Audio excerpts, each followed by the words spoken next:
velvet rope. Let's just get right into it today because we are joined by the one, the only Joan Van Ark. How's that for your introduction today, Joan? Well, how about shaky hands here?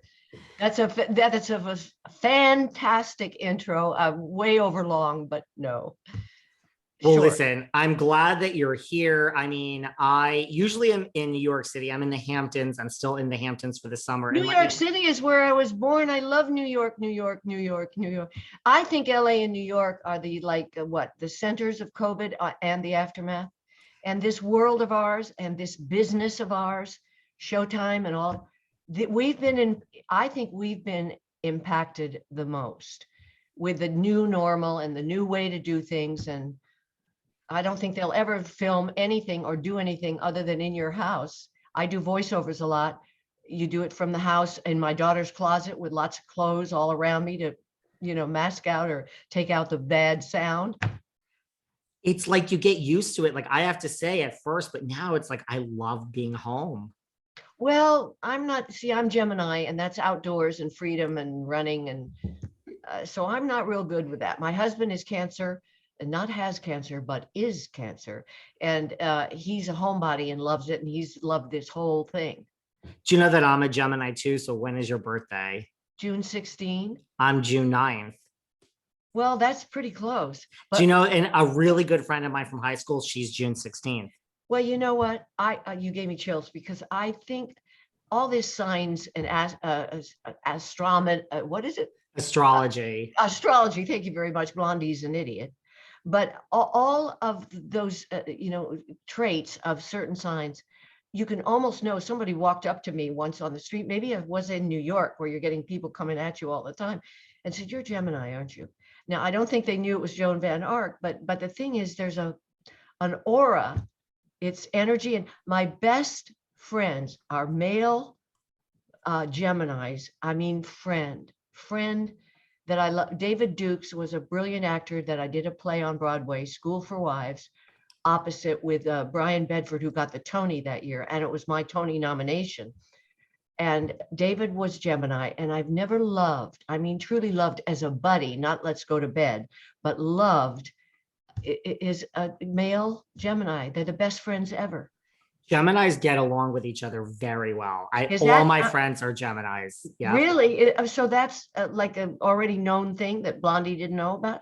I'm just saying that because it's true. I mean, I don't know if everyone else I agree. knows it, but it's really totally true. But it's better if it's it's of the male variety and not necessarily girlfriends, but Geminis. Always. June Geminis especially, that I've noticed. On right? The money. On the money. Okay, give me 5. The May Geminis are not the fist bump. Like the May Geminis are not the same. They're just not the same. No, they're not. I think, what's the sign before that? Aries? There's Taurus. Taurus. Oh. Yes. Oh. I know. That's Sagittarius kind of, or what's the one around Christmas time? I think so. That's where I lose it. I'm not sure. Whatever.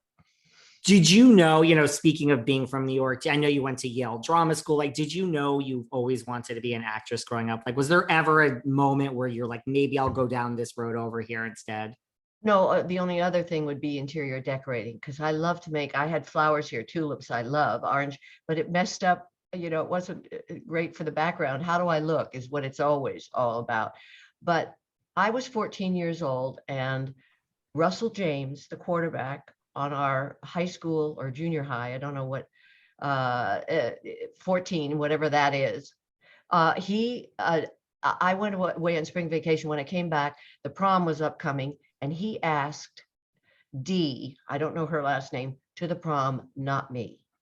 I came home, learned that, was so like heartbroken maybe, and just thought it was a slam dunk. I was going to the prom with Russell. No, he took Dee. And I said, okay, the hell with guys. I'm going to go. And on a whim, my mother drove me out to the Nomad Playhouse in Boulder, Colorado, where I grew up, born in New York, but grew up in Colorado. And I auditioned for The Mad Woman of Chaillot, which is a famous old school play. And you could hear a pin drop after I did my audition. It was the waitress, and she was very young and naive and la, la, la. You could hear a pin drop, and I looked around, and there was something that happened. I got chills right now just talking about it, because it felt like I belong here.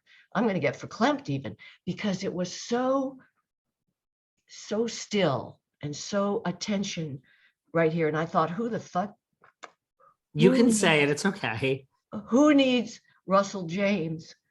I got the theater, and I stayed, and I did that. And then I next did the Glass Menagerie, Tennessee Williams. I'm playing Laura, which is if not a lead, close lead in the play. I just never stopped. After 14 years old, from the Nomad Playhouse through high school doing plays, and then got a scholarship to Yale Drama School at 18 years old, straight out of high school to the graduate school. And I was there with all the graduate students. And that was because of Julie Harris, who played my mother, as it turned out, on Knots Landing, which was a gift to the acting gods and the gift to the Joan Van Ark gods, that she ended up playing my mother, because she facilitated my meeting with the dean when I was 14. My parents drove me from Boulder, Colorado to New Haven, Connecticut. And I met with the dean, and they awarded me the second scholarship after Julie Harris. Wow. Just fate, something. Wow. And then I know, you had a lot of parts, after you graduated, like, little small parts, but obviously your breakout role was as Val Ewing. You started on Dallas. When you got, because that was supposed to be like a 1-episode part, like, okay, come in, someone has to A play guest Val. almost like a guest. Did you think, okay, I'm going to go do a day of work and that's it? Or was there this buzz, Leonard Katzman and Laura Marr, like, was there a buzz around this show? Well, they had Dallas. seen me or done something. An actress they had, I think, Carol Lindley, a model actress. They had cast it, but something fell out on it. And I was back doing Estee Lauder commercials in New York City, staying at the Plaza Hotel, busy, and 2 solid days of recording Estee Lauder commercials, Estee Lauder lips, Estee Lauder eyes, the Estee Lauder woman, right on the chords. They called and said, would Joan like to do this part? And it was a guest at that guest part. And I thought, how in the world can I do this? And we put it off a week so that I could get home, get assembled, and go on down to Dallas. But that turned into a 14-year commitment, going from Valene and Gary in Dallas, Gary Ewing. So I was Valene Ewing, into Knots Landing in the cul-de-sac in California. And there you go. And it was a 14-year job, which nowadays, I think NCIS is the only one that's longer, and Gunsmoke, two that are longer, 1 and 2 ahead of us, but forever. And Grey's Anatomy